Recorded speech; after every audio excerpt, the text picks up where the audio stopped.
नमस्कार दोस्तों, जेबी study point के यूट्यूब चैनल में आपका बहुत बहुत हार्दिक स्वागत और अभिनंदन करता हूं। आपने हमारी 4 क्लास को बहुत ही प्यार और सम्मान दिया, बहुत अच्छे तरीके से देखा और काफ़ी देर तक आपने देखा, क्योंकि दोस्तों हम चेक करते हैं, ठीक है। तो बहुत ही अच्छा रिस्पॉन्स रहा और बहुत सारे बच्चों ने कोर्स ज्वाइन भी किया है, उन्हें देखकर, ठीक है। अभी 4 क्लास ही हुई हैं, आज हमारी 5वीं क्लास है। और जो आज की क्लास में नए हैं और अगर उन्होंने हमारी पुरानी क्लास नहीं देखी है तो ज़रूर देखिएगा, क्योंकि दोस्तों देखो स्टार्टिंग से देखने में मज़ा आता है ना। शुरुआत से लेकर चल रहे हैं, बिल्कुल बेसिक से लेकर चल रहे हैं, बेसिक से लेकर गहराई तक क्लास होगी और इतनी भयंकर क्लास होगी, इतनी खतरनाक क्लास होगी दोस्तों कि आपने ऐसे ऐसे सवाल जो है किताबों में भी नहीं देखे होंगे, ठीक है। तो आपके लिए बहुत कंटेंट, गुड कंटेंट इकट्ठा करके लाते हैं ताकि दोस्तों आप पहली बार में ही एग्ज़ाम क्रैक कर सको। तो दोस्तों हमारा नाम देव कुमार, पीएचडी इतिहास, 1 बार जीआर, अब 4 बार नेट पास। तो क्लास चल रही है यूजीसी नेट हिस्ट्री की, ठीक है। नया बैच प्रारंभ हो रहा है दोस्तों, आज 5वीं क्लास है। अगर किसी को ज्वाइन करना है तो कर सकते हैं। देखो फिर क्लास ज़्यादा निकल जाएंगी तो आप कहोगे भाई कवर नहीं हो रहा है। जल्दी ही क्लास, क्योंकि 30 अगस्त तक चल रहा है ऑफर, ठीक है। क्लास नंबर 5 है। अगर किसी को हमारे इन क्लास की पीडीएफ चाहिए तो लगभग 5000 पेज हैं और केवल 1500 रुपये की पीडीएफ है, प्राचीन, मध्य और आधुनिक की, ठीक है। दोस्तों हमारा आज तक का जो रिकॉर्ड है, 2 बैच हैं कुल, अभी 2 बैच कराए हैं, ठीक है। तो 8 जीआरएफ और 28 नेट करवा चुके हैं 2021 तक। अभी जून 2022 का रिजल्ट नहीं आया है, पेंडिंग में है, ठीक है। तो आइए शुरू करने वाले हैं हम आज की क्लास को। क्लास शुरू करने से पहले अगर आप हमारे चैनल पर नए हैं तो ज़रूर सब्सक्राइब कीजिएगा, उसके पास में जो बेल आइकन है उसको प्रेस कीजिएगा, जिससे कि आने वाली नई वीडियो का नोटिफिकेशन पहले मिल सके। वीडियो को लाइक और शेयर ज़रूर कीजिएगा दोस्तों। पूरी YouTube में देख लेना अगर ऐसी क्लास आपको मिल जाए, ठीक है। जेबी स्टडी पॉइंट का ऐप है, अगर किसी को कोर्स ज्वाइन करना है तो जेबी स्टडी पॉइंट के ऐप को डाउनलोड कीजिएगा, ठीक है। हमारा जो कोर्स प्राइस है 30 सितंबर तक ऑफर चल रहा है दोस्तों। ऑफर देखो, रेगुलर कोर्स हमारा प्राइस यही है, जैसे कि 6 महीने का कोर्स प्राइस 3000 रुपये का है, 1 साल का 4000 रुपये का है और 2 साल का 5000 रुपये कोर्स है, ठीक है। अगर बात करें असिस्टेंट प्रोफेसर की तो 3000 रुपये का है। अगर बात करें टीजीटी पीजीटी डीएसएसबी की 500 रुपये का कोर्स है। देखो 30 अगस्त तक इन सभी 1, 2, 3, 4 इन 4 कोर्सों के साथ में 2 प्रैक्टिस सेट की बुक आपको बिल्कुल फ्री दी जा रही हैं, क्योंकि उनका जो कोर्स प्राइस है वो जो प्राइस है उनका 550 रुपये है, ठीक है। अमेजॉन, फ्लिपकार्ट पर उपलब्ध हैं, परंतु जो भी कोर्स ज्वाइन करेंगे हम उनको बिल्कुल फ्री देंगे, ठीक है दोस्तों। तो आइए शुरू करते हैं। देखो प्रैक्टिस सेट की बुक ये वाली है, भारत इतिहास की और प्राचीन मध्य इतिहास, ये दोनों आपके सामने पेश हैं। तो फ्रेंड्स आइए आज की क्लास शुरू करते हैं। तो आप जानते होंगे कि इतिहास को इतिहासकारों ने 3 पार्ट में डिवाइड किया है, ठीक है। क्योंकि आज की जो क्लास होगी वो उच्च पुरापाषाण काल होगी और उससे पहले कि भाई उच्च पुरापाषाण कहाँ आता है इतिहास में, उसका थोड़ा परिदृश्य देख लेते हैं, ठीक है। इतिहास को 3 पार्ट में डिवाइड करते हैं। पहले का नाम है प्राग ऐतिहासिक, प्राग ऐतिहासिक काल, ठीक है। बस 1 मिनट का है, फिर आगे बढ़ते हैं। दूसरे का नाम है आद ऐतिहासिक काल, क्या है, आद ऐतिहासिक काल। और तीसरे का नाम है ऐतिहासिक काल। दोस्तों देखो आप पर सब कुछ आता होगा, परंतु मैंने कहा मैं आपको बेसिक से पढ़ाऊंगा। अगर आप बेसिक को एक बार रिवाइज नहीं कर सकते तो दोस्तों कहीं ना कहीं गड़बड़ है। ठीक है, आप पर आता है परंतु आप बार बार फिर भी फेल होते हो। कारण क्या है दोस्तों? कारण ये है कि आप उसको रिवाइज नहीं करते हो। तो मैं बार बार इसको रिवाइज करवाऊंगा और आपको हैबिट डालूंगा कि दोस्तों आप फिर भी देखिएगा। ठीक है, फिर भी देखें। प्राग ऐतिहासिक यानी कि इसको बोलते हैं प्री हिस्ट्री, प्रोटो हिस्ट्री और हिस्टोरिकल एज।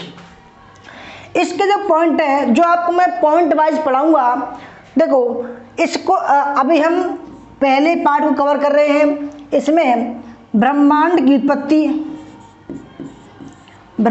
की उत्पत्ति, ठीक है, सौरमंडल, देखो जो मैं पढ़ाता हूँ बड़ा पढ़ाऊंगा, सौरमंडल। इसके बाद पृथ्वी की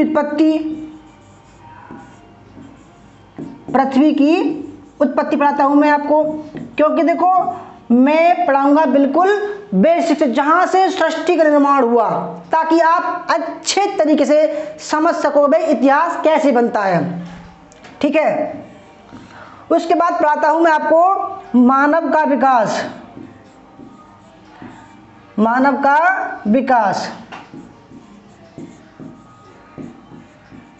ठीक है, फिर पढ़ाता हूं आपको मैं पाषाण काल। ठीक है, और फिर ताम्र पाषाण काल। ठीक है, इस टॉपिक में हमको इतना पढ़ना है। इस टॉपिक में आप जानते होंगे सिंधु सभ्यता पढ़नी है और वैदिक सभ्यता पढ़नी है। ठीक है, ये दोनों पढ़ना है और बिल्कुल एकदम सिस्टमैटिक से पढ़ाऊंगा, जीरो से लेकर आपको हीरो बना दूंगा मैं। ठीक है, ये मेरा दावा है आपसे। और इसके बाद देखो आप जानते हो हिस्टोरिकल एज महाजनपद काल से शुरू होता है, महाजनपद काल से, और कहां तक होता है खत्म दोस्तों? 1947 तक। और फिर भी मैं इसके बाद पढ़ाता हूं 1964 तक पढ़ाता हूं आपको मैं। नेहरू जी की जब मृत्यु होती है वहां तक आपको पढ़ाता हूं, क्योंकि आपके एग्जाम में अब 1964 तक सवाल आने लगे हैं। ठीक है, इसलिए देखो हमने क्या कवर कर लिया अभी तक? ब्रह्मांड की उत्पत्ति कवर कर ली, सौरमंडल कवर कर लिया, पृथ्वी की उत्पत्ति कवर कर ली, मानव का विकास कर लिया। अब जो हम टॉपिक कर रहे हैं वो कर रहे हैं पाषाण काल। दोस्तों नेक्स्ट स्लाइड पर आइए। पाषाण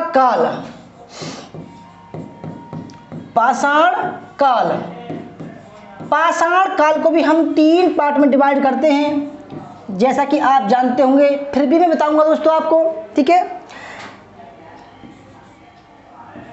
पुरापाषाण काल,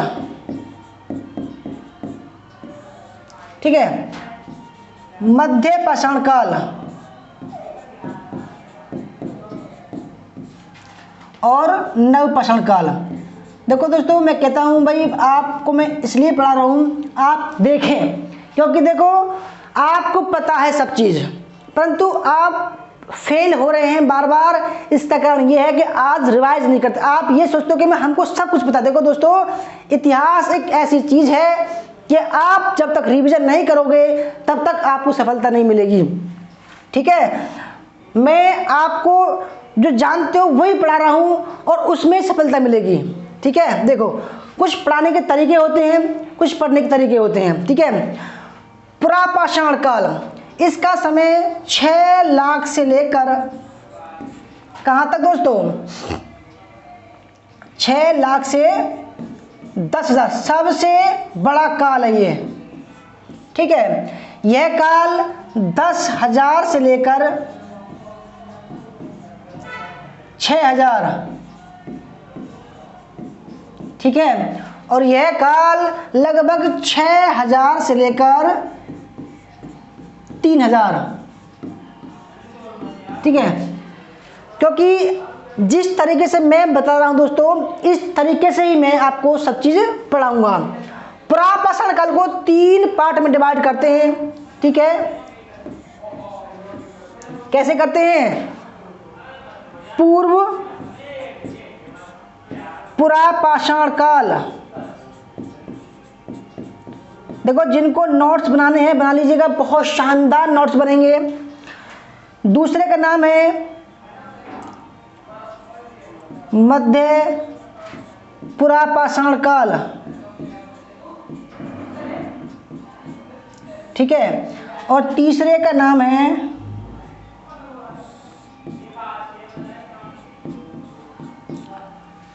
उच्च पुरापाषाण काल।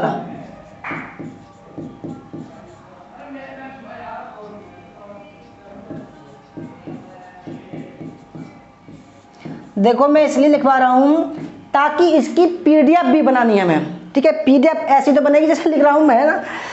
तो देखो, 6 लाख से 10,000 ईसा पूर्व है, बीसी है ये। तो क्या होगा, इसका जो काल है वो 6 लाख से लेकर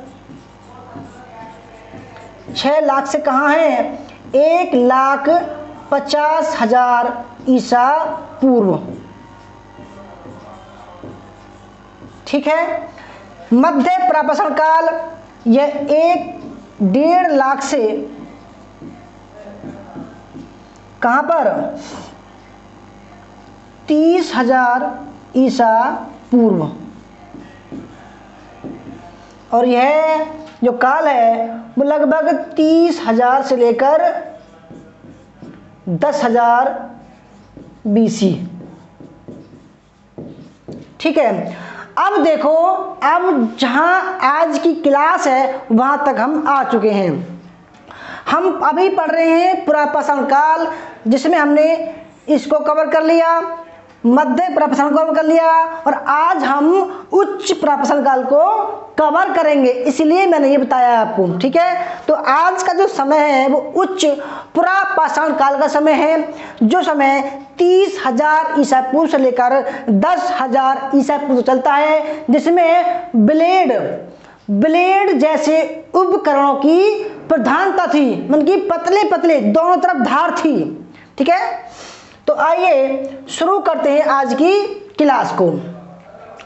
दोस्तों, हम कवर कर रहे हैं प्राग ऐतिहासिक काल को, ठीक है, जिसका विभाजन इतिहासकारों ने 3 पार्ट में किया है। पहले का नाम है पुरापाषाण काल, दूसरे का नाम है मध्य पाषाण काल, और तीसरे का नाम है नवपाषाण काल। दोस्तों, बोलते रहा करो यार।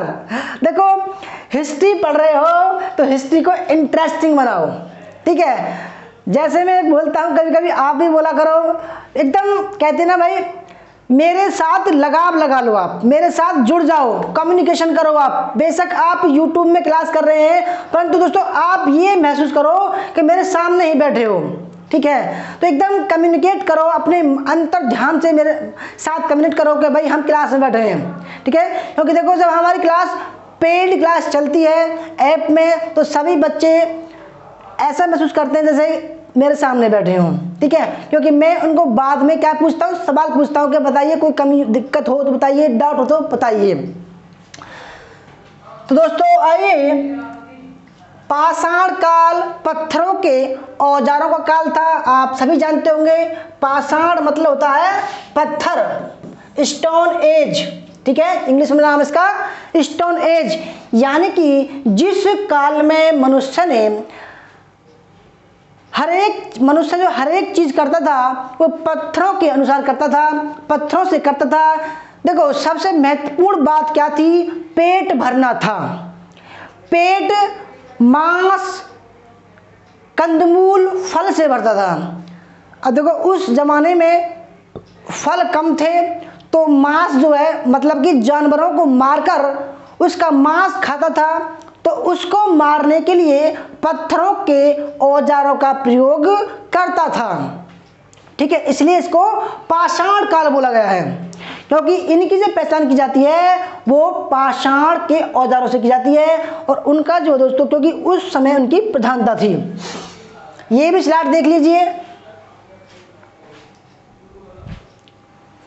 प्रागैतिहासिक काल, आद्य ऐतिहासिक काल और ऐतिहासिक काल। पाषाण काल, प्रापाषाण, मध्यपाषाण और नवपाषाण। देखो मैंने ये आपको समझा दिए हैं। और देखो जो आपका जो पुरापाषाण काल है वो निम्न पुरापाषाण काल यह 6 लाख से लेकर 1.5 लाख तक चलता है। और इसमें किस किस के औजार थे? हस्त कुठार, बिदाणी और क्लीवर थे। ठीक है। और दोस्तों अगर बात करें मध्य पुरापाषाण काल की तो लगभग ये 1.5 लाख से 30,000 तक चलता है। और इसमें सल्क उद्योग की प्रधान, सल्क जैसे सल्क यानी कि एक बार और छीलना, ठीक है, लेवा लेवा तकनीक जो है इसी में आई थी। ये दूसरा पार्ट है। और तीसरा पार्ट है उच्च पुरापाषाण काल जो हम आज कवर करने वाले हैं। इसमें दोस्तों इसमें देखो ब्लेड और ब्यूरिन, और इसको बोलते हैं फलक संस्कृति। क्या बोलते हैं? फलक संस्कृति, सल्क या फलक। तो औजार कैसे थे इसमें? उच्च पुरापाषाण में सल्क एवं फलक, ब्लेड एवं ब्यूरिन, इसको हम ब्लेड संस्कृति बोलते हैं। ठीक है। तो आज हम पढ़ेंगे दोस्तों, क्या पढ़ेंगे? उच्च पुरापाषाण काल पढ़ेंगे। तो देखो आपको मैं बता दूं कि मेरा पढ़ाने का तरीका अलग है। तो सबसे पहले हम उच्च पुरापाषाण काल को 2 पार्ट में डिवाइड करेंगे। ठीक है, तभी आपको समझ में आएगा। क्योंकि दोस्तों देखो जब मैंने आपको बताया कि मानव का जब विकास हुआ तो मानव प्रथम जो प्रजाति थी वो कौन सी थी? कमेंट कीजिए, क्योंकि मैं बता चुका हूं। ठीक है, कमेंट कीजिए प्रथम प्रजाति कौन सी थी? जो अफ्रीका के जंगलों से बाहर निकली थी। मैं बता चुका हूं, जल्दी कमेंट कीजिए फिर बताऊंगा मैं। दोस्तों जो अफ्रीका के जंगलों से बाहर निकली वो प्रजाति थी ऑस्ट्रेलोपिथेकस। क्या थी? ऑस्ट्रेलोपिथेकस थी। तो जब उसने पूरे संसार में वो घूमती रही तो उसका नामकरण भी चेंज होता गया और बदलाव आते गए समय के अनुसार, क्योंकि जलवायु परिवर्तन का काल था वो। तो कभी उसका स्वरूप कैसा हो गया, कभी मुंह पतला हो गया, सिर बड़ा हो गया। ठीक है। अब वो धीरे धीरे दोस्तों क्या हुआ है कि दोनों पैरों पर खड़ा होना शुरू करता है। जब ऑस्ट्रेलोपिथेकस था तो वो 4 पैरों पर चल रहा था, यानी कि उसके हाथ नहीं थे, 4 पैर थे। हाथ भी उसने पैर बना रखे थे। ठीक है दोस्तों, जब बाहर निकलता है तो उसके बाद का हम काल जब डिवाइड करते हैं सभी प्रजातियों में। ठीक है, तो जब पाषाण काल शुरू होता है तो पाषाण काल को हम 2 संदर्भ में पढ़ते हैं, एक तो विश्व के संदर्भ में और एक केवल भारत के संदर्भ में। ठीक है, एक पढ़ते हैं संसार के संदर्भ में। ठीक है, संसार के संदर्भ में, क्योंकि देखो दोस्तों अफ्रीका महाद्वीप अलग है, भारत अलग है। तो अब हम पहले पढ़ेंगे संसार के संदर्भ में। भाई कि संसार में जो इंसान था उसने कहां तक तरक्की कर ली थी। ठीक है, संसार के संदर्भ में। फिर उसके बाद पढ़ेंगे भारत के संदर्भ में। देखो इन दोनों से ही सवाल आते हैं आपके एग्जाम में, और सवाल कैसे बनते हैं आप खुद महसूस करोगे। हाँ भाई ये सवाल आया था, ये सवाल आया था, आता है ये। तो अभी पढ़ेंगे हम संसार के संदर्भ में। ठीक है, क्योंकि देखो संसार संदर्भ में जब तक नहीं पढ़ेंगे तब तक भारत समझ में नहीं आने वाला। देखो दोस्तों मैंने बताया आपको अफ्रीका के जंगलों से ऑस्ट्रेलोपिथेकस जो है बाहर निकला। ठीक है, और ये मनुष्य का आदि पूर्वज था। रेमंड डार्ट 1924 ईस्वी में दक्षिण अफ्रीका के ट्रांसवाल प्रांत के टैगा क्षेत्र से ऑस्ट्रेलोपिथेकस की खोज की थी। ठीक है, आगे चलकर कुछ समय पश्चात कुछ सालों के बाद होमो हेवल्स प्रजाति उत्पन्न हुई। फिर हिंडलबर्ग प्रजाति का जन्म हुआ। फिर होमो इरेक्टस प्रजाति का जन्म हुआ। यह 2 पार्ट में डिवाइड हो गई, ठीक है। पहले का नाम क्या था, जावा मानव, यानी कि जिस मानव का, जिस होमो इरेक्टस का जावा में साक्ष्य मिला है, जीवाश्म मिला है, वो क्या कहलाया, जावा मानव कहलाया। और जिस जीवाश्म का साक्ष्य चीन के पिकिंग शहर में मिला है वो है पिकिंग मानव। अब होमो इरेक्टस का स्वरूप थोड़ा थोड़ा बदलने लगा, उसमें सामाजिक धार्मिक परिवर्तन आने लगे, ठीक है। थोड़ा समझदार हुआ तो वो कहलाया निएंडरथल मानव। देखो यहाँ से सवाल कई बार आ चुके हैं कि भाई समाधान करने वाली जो पहला मानव था कौन था, निएंडरथल मानव था। इसमें सामाजिक ज्ञान आ गया था, धार्मिक ज्ञान आ गया था, ठीक है। अब इसके बाद में ये इसके स्वरूप में बदलाव होता है तो ये कहलाता है क्रो-मैग्नन मानव, ठीक है। क्या कहलाता है दोस्तों, क्रो-मैग्नन मानव। यह दोस्तों मछलियों को मारकर खाने लगा था। अब इसके बाद में होमो सैपियंस की प्रजाति का उद्भव होता है और इसके होमो जो है, होमो सैपियंस जो है आधुनिक मानव है, ठीक है। तो हम ये मानव की प्रजाति है। इसके बाद में आइए अब पढ़ते हैं संसार में, ठीक है दोस्तों। संसार में उच्च पुरापाषाण काल, देखो हर एक पॉइंट को आपको कवर कराऊंगा, कुछ भी नहीं छोड़ने वाला हूं मैं दोस्तों, कुछ भी नहीं छोड़ने वाला हूं, क्योंकि आपको मैं ऐसा समझाऊंगा कि पहली बार में आप एग्जाम क्रैक कर दोगे।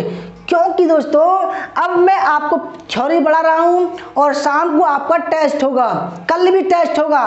पाषाण काल के लगभग 400 सवाल मेरे पास में उपलब्ध हैं, जो आपको मैं पाषाण काल टॉपिक खत्म होने पर उसका टेस्ट लूंगा मैं, ठीक है दोस्तों। मैं छोड़ने वाला नहीं हूं, जो कोर्स खरीदते हैं हमारा, उनको छोड़ने वाला नहीं हूं मैं।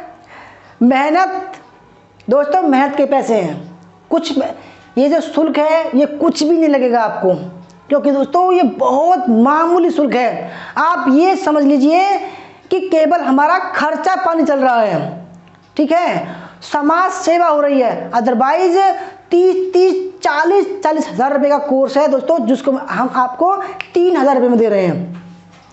क्योंकि अभी मेरा जो माइंड है वो व्यापारी दिमाग का नहीं है, केवल स्टूडेंट का दिमाग है मेरा अभी, ठीक है। परंतु दोस्तों फिर भी मैं कंटेंट आपको भारत का नंबर 1 कंटेंट दूंगा, मैं भारत का नंबर 1, आप खुद महसूस करोगे जितनी मेहनत मैं करवाता हूँ। डेली 100 सवाल का टेस्ट हिस्ट्री का करवाता हूँ और पेपर फर्स्ट का 50 नंबर का टेस्ट करवाता हूँ, टॉपिक वाइज भी और बिना टॉपिक का भी, ठीक है। तो आइए देखते हैं संसार में उच्च पुरापाषाण काल किस अवस्था में था।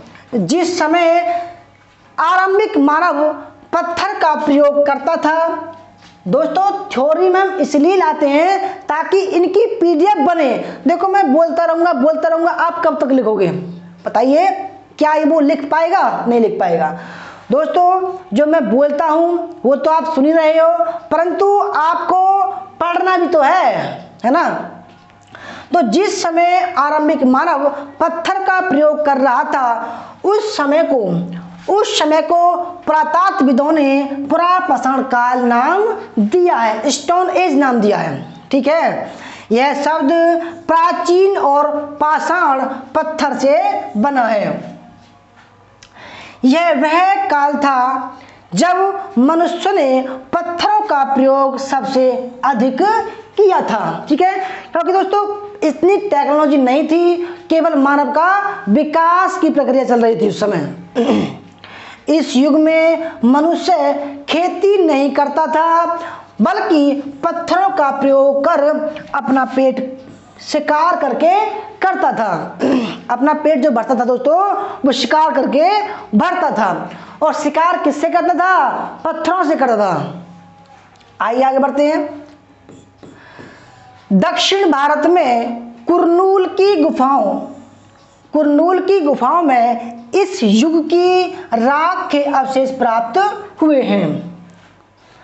पुरातत्वविदों ने पुणे नासिक क्षेत्र, कर्नाटक के होसंगी क्षेत्र, आंध्र प्रदेश के कुरनूल क्षेत्र में इस युग के स्थलों की खोज की है। इन क्षेत्रों में कई नदियां हैं, जैसे ताप्ती, ठीक है, गोदावरी, कृष्णा, भीमा, वर्धा आदि। इन स्थानों में चूना पत्थर से बने अनेक प्रापाषाण औजार मिले हैं। याद रखिए दोस्तों, सवाल आ चुका है कि दक्षिण भारत के कौन से साइट पर चूना पत्थर के औजार प्राप्त हुए हैं। देखो, आप अगर नदी की बात करें तो ताप्ती, गोदावरी, कृष्णा, भीमा, वर्धा, ये दक्षिण भारत में है। ठीक है,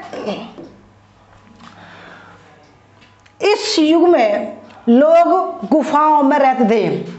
याद रखिएगा दोस्तों, इससे पहले उच्च प्रापाषाण काल से पहले लोगों ने गुफा में प्रवेश नहीं किया था, क्योंकि देखो, जब मैंने बताया कि लगातार बारिश पड़ रही थी, बारिश इतनी पड़ गई कि समतल मैदान में पानी भर गया। जब समतल मैदान में पानी भर गया तो लोगों ने ऊंचे स्थान पर जाना शुरू कर दिया, गुफाओं में रहना शुरू कर दिया। ठीक है, गुफाओं में रहना शुरू कर दिया, क्योंकि दोस्तों चारों तरफ पानी भर गया था। इस युग में सबसे महत्वपूर्ण काम जो मानव ने किया, सीखा, वह था आग को जलाना। ठीक है, आग को जलाना। आग का उपयोग विभिन्न कार्यों के लिए होने लगा उच्च प्रापाषाण काल में। दोस्तों, आग का देखो, आग का जो खोज हुई वो प्रापाषाण काल की देन है। अब धीरे धीरे क्या हुआ, अब मानव ने उसका जो प्रयोग है वो विभिन्न कार्य के लिए करना शुरू कर दिया। जैसे कि ठंड पड़ रही थी, उस समय बारिश भी पड़ रही थी। ठीक है, अब खुले में रहते तो ठंड से मर जाते, इसलिए उन्होंने गुफाओं में रहना शुरू कर दिया और गुफाओं में आग जलाकर उसके चारों तरफ बैठते थे, ताकि दोस्तों गर्माहट से जीवन बच सके। ठीक है, समझ में आ रही है तो लाइक कीजिएगा, शेयर कीजिएगा। दोस्तों, हर डाउट का आपको आंसर दूंगा मैं। ठीक है, हर डाउट का आप एक बार कोर्स ज्वाइन करके देखिए, आपको पता लगेगा कि दोस्तों आपका और मेरा व्यवहार कितना एकदम पारिवारिक व्यवहार है। क्योंकि टीचर का दोस्तों व्यवहार ही ऐसा होना चाहिए जो स्टूडेंट खुद कुछ नया करने के लिए उत्तेजित हो। ठीक है, तो दोस्तों हमारे जो सारे स्टूडेंट ऐसे हैं कि खुद उन्होंने कहा है कि मैं जब से कोर्स ज्वाइन किया इतना इम्प्रूवमेंट हुआ है, क्योंकि मैं डांटता ही बहुत हूँ। दोस्तों, मैं साफ बोलता हूँ कि मुझे पढ़ाई के क्षेत्र में लापरवाही बिल्कुल पसंद नहीं है, क्योंकि मैं मेहनत करता हूँ। दोस्तों, प्राइस बिल्कुल कम है, नाम मात्र का शुल्क है, परंतु मेहनत में मैं कमी नहीं छोड़ता हूँ। और जो बच्चा लापरवाही करता है उस पर फाइन लगवाता हूँ मैं। 10 रुपये का फाइन है, पूछ सकते हैं आप। ठीक है, 5 रुपये का 10 रुपये का फाइन लगवाता हूँ मैं, लगाता हूँ, ताकि वो कल को ये ना कहे कि भाई किसी मास्टर ने हमें पढ़ने के लिए नहीं बोला। दोस्तों, मैं टॉपिक वाइज टेस्ट देता हूँ और जो बच्चा फेल होता है उसमें उस पर फाइन लगता है।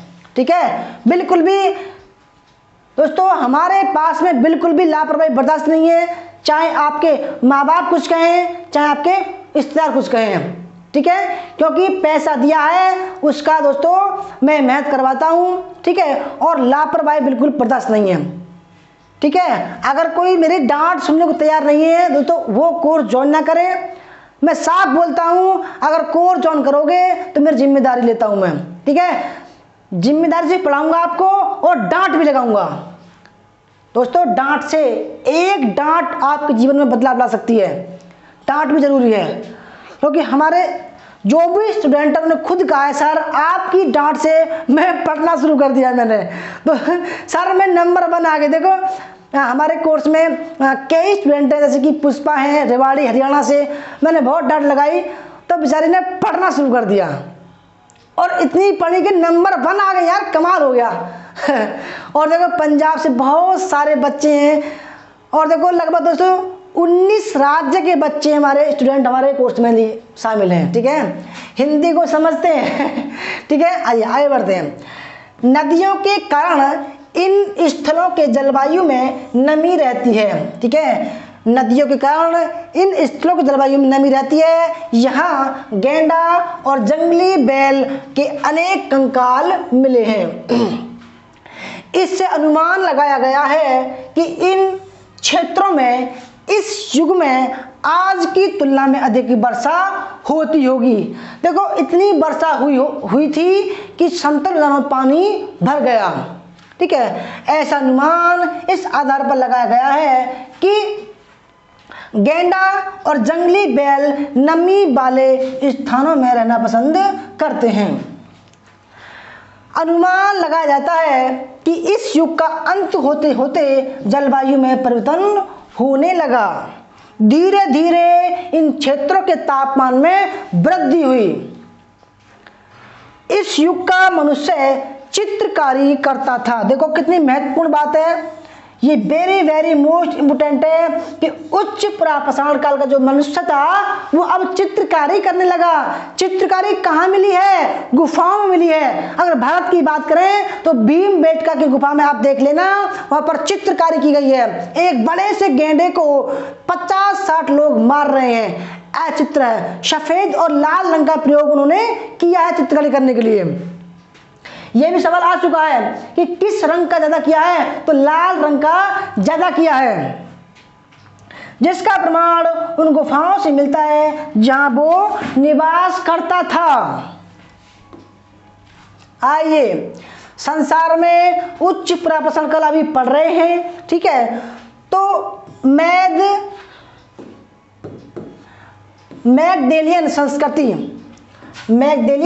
संस्कृति को उच्च प्रापाषाण काल यानी कि अपर पैलियोलिथिक एज की अंतिम संस्कृति कहा जाता है। मूलतः पश्चिमी यूरोप की इस संस्कृति का नामकरण फ्रांस की बेजेरे घाटी में स्थित ला मेडेलियन नामक स्थल से प्राप्त शैलाश्रय के बाद इस स्थल के नाम पर हुआ है। आगे बढ़ते हैं। अब संसार में दोस्तों देखो, संसार में उच्च प्रापाषाण काल की विशेषताएं। ठीक है, देखो कुछ विशेषताएं भी होंगी, ऐसा नहीं है भाई कि सब चीज कुछ होगा ही नहीं, कुछ विशेषताएं भी हैं। ठीक है, विशेषता में क्या है आइए देखते हैं।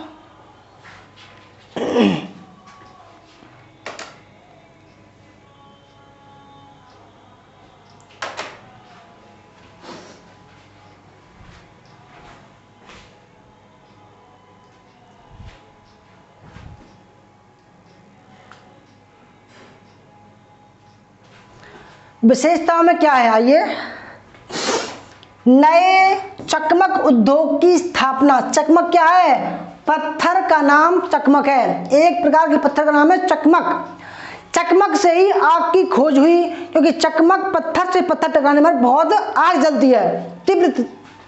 तो नए चकमक उद्योग की स्थापना किसमें हुई? उच्च प्रापाषाण काल में हुई।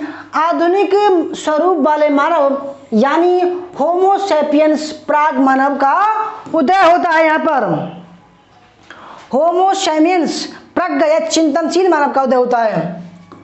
ठीक है, आगे बढ़ते हैं। कहाँ था दोस्तों ये? हम यहाँ पर आ गए। कहाँ आ गए? हम आ गए होमोसील, यह उच्च प्रापाषाण काल। ठीक है, अब कहाँ तक आ गए? हम यहाँ पर आ गए। ठीक है, उससे पहले हम यहाँ चल रहे थे।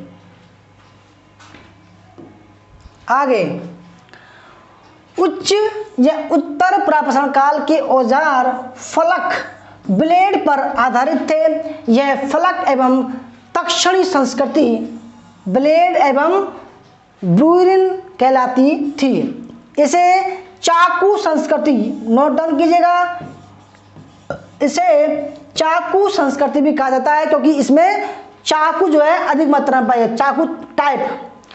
फलक ब्लेड के उपकरणों के निर्माण में चार्ट, जैस्पर, फ्लिंट आदि बहुमूल्य पत्थरों का उपयोग किया जाता है। रहता था। आगे देखो, इस सीन को मैं बार बार इसलिए ला रहा हूं ताकि आप समझ सको कि भाई औजारों के जो प्रकार थे वो अलग अलग कैसे थे।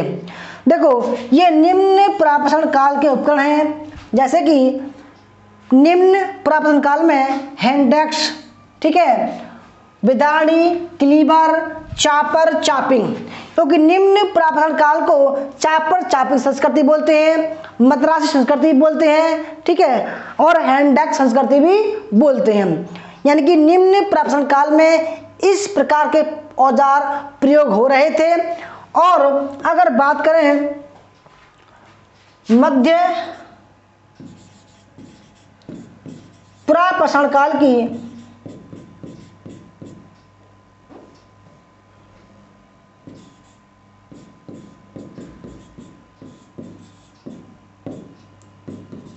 तो इसमें बेधनी, खुरचनी, तक्षणी, ब्यूरिन, ये ब्यूरिन है, ठीक है। इस प्रकार के औजार मध्य प्रापशन काल में प्रयोग हो रहे थे। अब बात करते हैं, देखो आप इस चित्र को देखिए, ये जो चित्र है इसको मैं बड़ा कर देता हूं थोड़ा सा। देखो, इस चित्र को ध्यान पूर्वक देखिए कि ये देखो क्या है, ये कुछ लोमड़ी टाइप है, ये भी लोमड़ी वगैरह है, हिरण वगैरह टाइप है ना। और ये जो है जैसा मनुष्य ने देखा ऐसा लिख दिया। ये क्या है, हाथ है, यहाँ आदमी जो है मारने की कोशिश कर रहा है। ये चित्र जो है ना तो इस तरीके से छापे गए हैं, इस तरीके से, है ना। ये क्या है, ये चित्रकारी है, गुफाओं पर चित्रकारी की गई है, और ये भीम बेटका गुफाओं में चित्रकारी है, ठीक है। B.S. बाकड़कर ने उसकी खोज की थी। अगर बात करें भाई भीमबेटका गुफा कहाँ है, तो मध्य प्रदेश के रायसेन जिले में ये स्थित है। देखिए, ये उच्च पुरापाषाण काल के औजार हैं। कितना अंतर है आप देख लीजिए। देखो, हर एक चित्र को देखिएगा आप, हर एक चित्र को, तो इसमें जो है पकड़ने के निशान बन रहे हैं, पकड़ने के निशान बन रहे हैं, ठीक है। इस प्रकार के जो औजार इस काल में प्रयोग किए जाने लगे, ठीक है। इसमें फलक है, ठीक है, फलक, ब्लेड, क्योंकि ब्लेड का मतलब देखो, ये देखो दोस्तों, देखो ये इस तरफ भी धार है इसके और इस तरफ भी धार, यानी कि दोनों तरफ धार थी, उसको ब्लेड बोला गया है। इसको भी देखिए, दोनों तरफ धार थी, देखो इस तरफ भी धार है ना, और इस तरफ भी धार है, तो दोनों तरफ धार थी, इसलिए इसको ब्लेड संस्कृति बोलते हैं। ये भी आप देख पा रहे होंगे।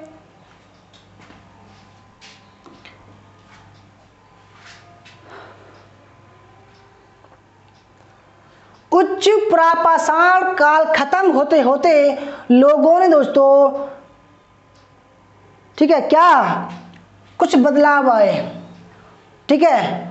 बड़े बड़े जानवरों का न मारकर छोटे छोटे जानवरों को मारना शुरू कर दिया, ठीक है। ये देखिए, ये भी चित्रकारी है, और जैसा उन्होंने महसूस किया ऐसा ही चित्रकारी की, ठीक है। आप देख पा रहेंगे भाई इतनी अच्छी चित्रकारी नहीं है, परंतु उस जमाने में उन्होंने चित्रकारी की थी, यानी कि चित्रकारी कला एक नया ज्ञान था उनके लिए। ये भी देखिए दोस्तों, ये भी देखिए, ये मनुष्य हैं, ठीक है, ये कुछ जानवर हैं और इनको वो मार रहे हैं।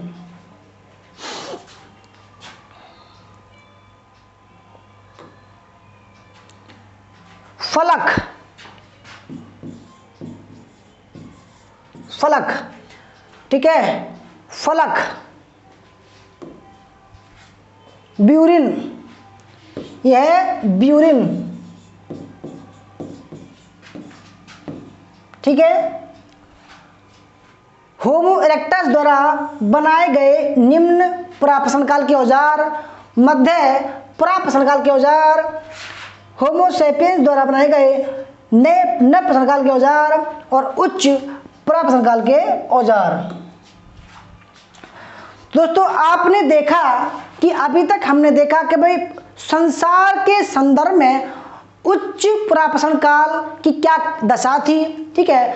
अब हम अध्ययन करेंगे भारत में उच्च पुराप्रश्न काल के स्थल, क्या औजार थे, क्या क्या साक्ष्य पाए गए, कौन कौन इतिहासकार उसमें शामिल थे साक्ष्यों के पाने में, ठीक है।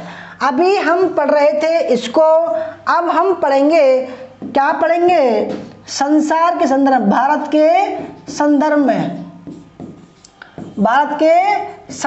में उच्च पुरापाषाण काल,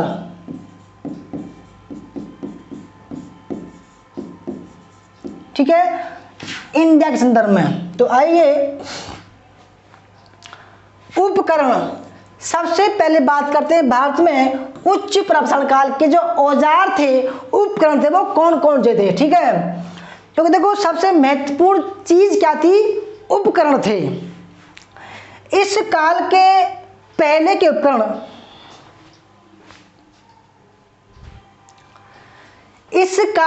पहले के उपकरण, बहु प्रयोजनीय होते थे, अर्थात एक ही उपकरण से काटने, चीरने, खोदने, ठीक है, आदि का कार्य लिया जाता था, यानी कि बहु मल्टीटास्किंग कार्य था उनका।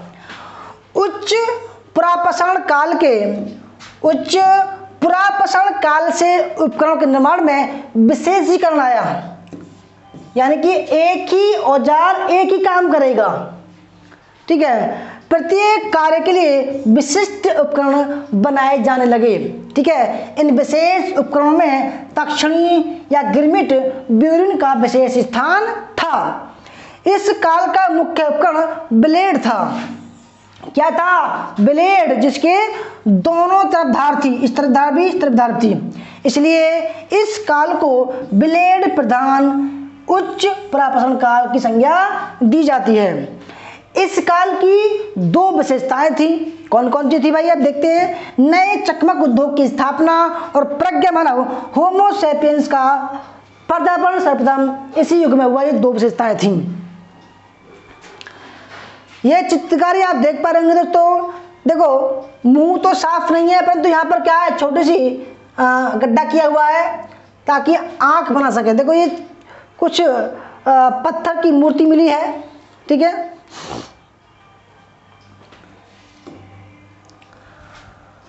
भारत में उच्च पुरापाषाण काल के स्थलों के बारे में अब चर्चा करते हैं, ठीक है। झारखंड में सिंहभूम, मध्य प्रदेश में जोगदहा, भीमबेटका, देखो भीमबेटका को नहीं भूल सकते हैं, ठीक है। बम्बूरी, रामपुर, बाघोर, ठीक है, बाघोर ध्यान रखना दोस्तों। बाघोर ये वो नहीं है जो राजस्थान वाला है, ये कहाँ है, मध्य प्रदेश में है। आगे बढ़ते हैं। बेलन घाटी, बेलन टोन्स की सहायक नदी है। बेलन कहाँ दोस्तों, यह है उत्तर प्रदेश में। बेलन टोन्स की सहायक नदी है जो मिर्जापुर के पठारी क्षेत्र में बहती है। यहाँ से पुरापाषाण काल, मध्यपाषाण काल और नवपाषाण साक्ष्य मिलते हैं। निम्न पूर्व पाषाण काल के 44 स्थल यहाँ से मिले हैं। बेलन घाटी का महत्व इसमें है कि इसी घाटी से सर्वप्रथम उच्च पुरापाषाण काल की संस्कृति के साक्ष्य मिले हैं, ठीक है। महाराष्ट्र से पटने, भदने, इनामगांव इत्यादि। आंध्र प्रदेश से कौन से स्थल मिले हैं, रेनीगुंटा से मिले हैं, बेमुला से मिले हैं, नागार्जुन कोंडा से मिले हैं, ठीक है। कर्नूल की गुफाओं से मिले हैं, में बिल्ला सुरगम, कर्नूल में बिला सुरगम गुफाओं से मिले हैं, ठीक है। प्रकाशम जिले में पलेरू घाटी से भी साक्ष्य प्राप्त हुए हैं, ठीक है।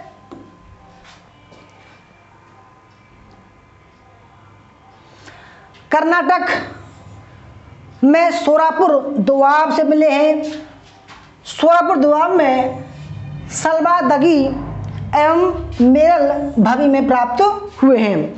गुजरात की बात करें तो गुजरात में पावगढ़ क्षेत्र में बिस्दी क्षेत्र से मिले हैं। राजस्थान में बूढ़ा पुष्कर से मिले हैं। क्या मिले दोस्तों? बूढ़ा पुष्कर से उच्च प्रशासन काल के स्थल है ये, ठीक है, जहाँ साक्ष्य प्राप्त हुए हैं। इसके बाद भीमबेटका। भीमबेटका थोड़ा अध्ययन करते हैं। भीमबेटका मध्य प्रदेश की गुफाओं से भारत में गुफा चित्रकारी के प्राचीनतम साक्ष्य प्राप्त होते हैं, जो पाषाण काल के हैं। पहली बार गुफाओं का प्रयोग एवं गुफा चित्रकारी का प्रारंभ इसी काल में हुआ था।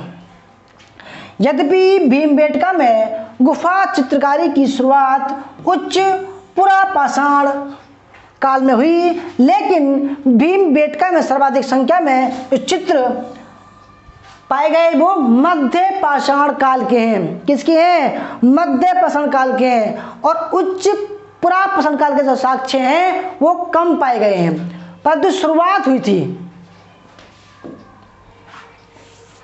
देखो दोस्तों, आप इस चित्र को देखिए, ये मध्य प्रदेश, ये कौन सी गुफा है? भीमबेटका गुफा है। ये भीमबेटका गुफा है, ठीक है।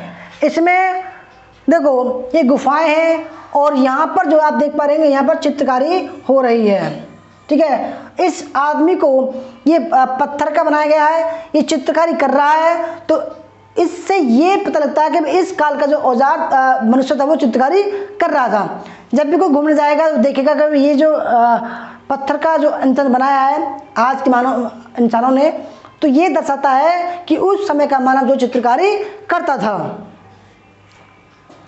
आप ये देखिए, ये भीमबेटका गुफाएं हैं जहाँ लोग घूम रहे हैं, ठीक है। और यहाँ ये भी जो है वर्ल्ड हेरिटेज साइट बन चुका है, क्योंकि यहाँ पर अब लोग का रहना शुरू हो गया था। ये देखिए दोस्तों, आप देख पा रहे होंगे, ये शायद ठीक है, ऐसा लग रहा है कि गेंडा है, ठीक है। ये घोड़ा टाइप है ना, ये हिरन लोमड़ी टाइप है, ठीक है, जिनका चित्र जो है गुफाओं पर बनाया गया है। ये उच्च पुरापाषाण काल के साक्ष्य हैं, गुफाओं पर चित्रकारी की गई है, बहुत साल पुराने हैं ये। आइए, भारत में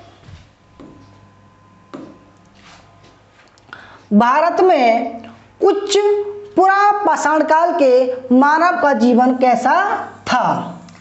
देखो अभी तो हमने पढ़ा था भाई भारत के संदर्भ में मानव का जीवन कैसा था, अब पढ़ते हैं भारत के संदर्भ में मानव का जीवन कैसा था।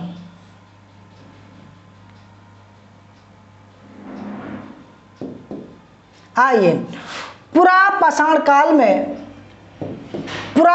काल में मानव जीवन, इस काल का मानव पूर्णतया प्रकृति पर निर्भर था। यानी कि दोस्तों देखो, कृत्रिम रूप से जो कृषि चालू हुई वो नवपाषाण काल में हुई, मध्य पाषाण काल के आखिरी टाइम में। इस काल का मानव पूर्णतया प्रकृति पर निर्भर था। शिकार एवं कंदमूल ही उसके भोजन थे। वह अग्नि के प्रयोग से अपरिचित था, परंतु दोस्तों अभी उसने जो है केवल आग जलाना सीखा था। और जलाना, कहीं भी आग जलती थी या वो जलाता था चकमक नामक पत्थर से वो तापने के लिए, ठीक है, ताकि ठंड से बच सके। इसलिए मांस कच्चा खाता था। देखो प्रयोग का मतलब ये है कि भाई कच्चा मांस भूनकर खा सकता था, परंतु अभी तक वो शिकार नहीं था। चूंकि इस काल में कृषि, पशुपालन एवं मृदभांडों के प्रचलन का अभाव था, इसलिए लोगों के जीवन में स्थायित्व नहीं था। यही कारण है कि इस काल का मानव उपभोक्ता था, उत्पादक नहीं। उपभोक्ता मतलब खाद्य पदार्थों का प्रयोग करने वाला, उनको उगाने वाला नहीं। भारत में उच्च प्रसंस्करण पढ़ रहे हैं दोस्तों। आंध्र प्रदेश में बेटम चेरला के पास स्थित स्थल मुचतला चिंतामणि गवी से उच्च प्राप्तकालीन गुफा के अवशेष मिले हैं। यहाँ से प्राप्त उपकरणों में 90% से अधिक हड्डियों से बने हैं। ठीक है, गुफा केव को स्थानीय भाषा में गवी कहा गया है। दोस्तों आई होप आपको समझ में आ रहा होगा। वीडियो अच्छी लग रही हो तो लाइक कीजिएगा, शेयर कीजिएगा, बहुत अच्छा कंटेंट है। इसके अलावा मैं कह रहा हूं दोस्तों, कुछ भी आप एग्जाम में नहीं आएगा। उच्च पुरापाषाण काल की हड्डी निर्मित मातृ देवी की प्रतिमा आपके सामने है। ठीक है, उत्तर प्रदेश की बेलन घाटी में इलाहाबाद स्थित लोहेदार नाला से प्राप्त हुई है। ये हड्डी की है दोस्तों, किसकी है? हड्डी की है। ये दुनिया की प्राचीनतम अस्थि निर्मित मातृ देवी की मूर्ति है। हालांकि रॉबर्ट जी बेडनरिक ने इसे उच्च पुरापाषाण काल का एक क्षतिग्रस्त हड्डी बर्छी सिर बतलाया है।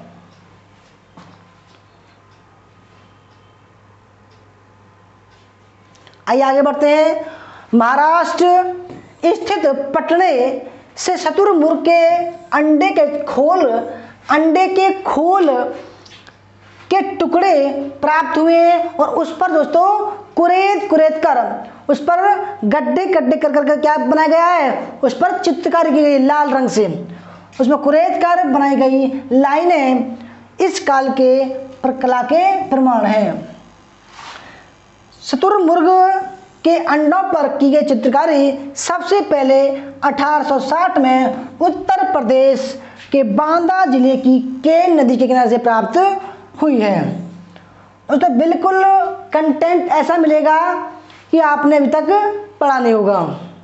भारत में उच्च पुरापाषाण काल के अवशेष सर्वप्रथम उत्तर प्रदेश की बेलन घाटी से प्राप्त हुए हैं। बेलन घाटी और सोन घाटी में अनेक उच्च पुरापाषाण स्थलों का पता लगा है। 1960 के दशक में इन दोनों घाटियों में G.R. शर्मा के द्वारा खुदाई कराई गई, अन्वेषण कराया गया। बेलन घाटी उत्तर प्रदेश, इलाहाबाद उत्तर प्रदेश के चौपानी मांडो कई बार एग्जाम में आ चुका है। ठीक है, चौपानी मांडो से उच्च पुरापाषाण चरण से लेकर नवपाषाण काल तक के एक बसावट अनुक्रम का पता चला है। बसावट दोस्तों, ठीक है, क्या भाई ये निम्न पुरापाषाण काल का, ये मध्य पुरापाषाण काल का, ये उच्च पुरापाषाण काल, या मध्य पाषाण काल का और निम्न पाषाण काल का है। ठीक है, आंध्र प्रदेश के कुर्नूल में स्थित बिलासपुर ग्राम से प्राचीनतम चूल्हे के साक्ष्य प्राप्त हुए। वेरी वेरी मोस्ट इंपोर्टेंट है, ये कई बार आ चुका है कि बिलासपुर ग्राम से प्राचीनतम चूल्हे के शेष प्राप्त हुए। चूल्हा मतलब दोस्तों इस प्रकार चूल्हा होगा, यहाँ पर रोटी पकती है। ठीक है, यहाँ पर चूल्हा इस प्रकार का। कर्नूल से ही पुरापाषाण काल में राख के साक्ष्य प्राप्त होते हैं। कर्नूल एस्मोइंड राख के साक्ष्य, इसी काल से हड्डियों के बने उपकरण कर्नूल एवं मुचतला से मिले हैं। ये ब्यूरिन सर्वाधिक संख्या में आंध्र प्रदेश के मुचतला चिंतामनुगावी शिलास्त्रों से प्राप्त हुए हैं। वहीं बेलन घाटी के लोहेदार नाला क्षेत्र से दुनिया की सबसे प्राचीनतम अस्थि निर्मित स्त्री की मूर्ति मिली है, परंतु कुछ विद्वान से मातृ देवी की मूर्ति न मानकर भला हारपूर्ण बताते हैं। सोन घाटी में निर्मित स्थित रामपुर इसी काल का स्थल है। आगे बढ़ते हैं। इस काल में चित्रकला में भी प्रगति हुई। इस काल में चित्रकला में प्रगति हुई महाराष्ट्र के पटने, मेहताखेड़ी, राजस्थान के चंदेसाल, मध्य प्रदेश के रामनगर आदि से प्राप्त शुतुरमुर्ग के अंडों पर की गई चित्रकारी से इसकी पुष्टि होती है। शुतुरमुर्ग के अंडों पर की गई चित्रकारी सर्वप्रथम 1860 में यूपी के बांदा जिले के केन नदी पर प्राप्त हुआ था, परंतु शुतुरमुर्ग के अंडों पर प्राचीनतम एवं एकमात्र मानव निर्मित चित्रांकन महाराष्ट्र के पटने से प्राप्त हुआ है।